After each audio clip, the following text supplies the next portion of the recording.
என்னோட அம்மா வீட்லயே நான் வந்து ஒரு தோத்து போன மாரி ஒரு ஃபீல் எனக்கு இருந்துச்சு. ஆனா அவங்க அப்படி நினைக்கல. தேவர் ஃபுல்லா சப்போர்ட் பண்றேன்னாங்க.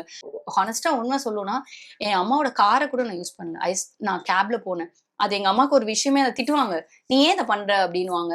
"நான் மட்டும் தான் பண்ணணும். நான் தான் செய்யணும். இத நானே பண்ணணும்." அப்படின்ட்டு. அதுக்கப்புறம் என்னோட ஒவ்வொரு காரும் அந்த 2015லேருந்து நான் வாங்குன கார்ஸ் நான் ஒரு 4த் கார் வச்சிருக்கேன். எல்லாமே என்னோட இண்டிவிஜுவல் உழைப்பு தான்.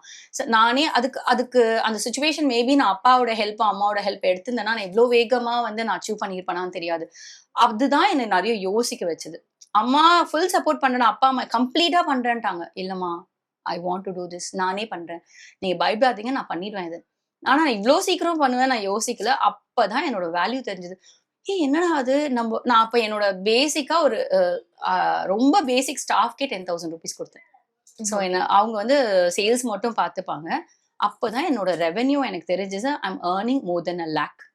அப்போ மேபி அவங்க சப்போர்ட் பண்ணியிருந்தா நான் கொஞ்சம் லிமிட்டடா ஓடியிருப்பேன். அம்மா சப்போர்ட் இருக்கு. கொஞ்சம் ஸ்லோவா குரோத் இருக்கு. என்னோட இவ்ளோ ஃபாஸ்ட் குரோத் வந்து எப்பயுமே உங்களோட கெப்பாசிட்டி உங்களுக்கு தெரியாது.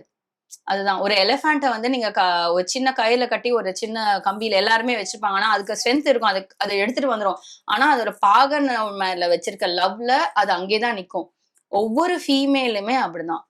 தே ஆர் லைக் எலிஃபண்ட் மாரி உள்ள ஸ்ட்ரென்த் இருக்கு. பட் தேவைப்படாதனால அவங்க அத வெளிய கொண்டு வரல.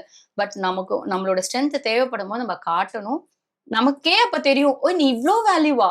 உன்னால இதெல்லாம் செய்ய முடியுதா?" அப்படின்ட்டு. Right time I took a decision. But அன்னிலருந்து இன்னி வரைக்கும் நான் ரெக்ரெட்டே பண்ணதில்ல.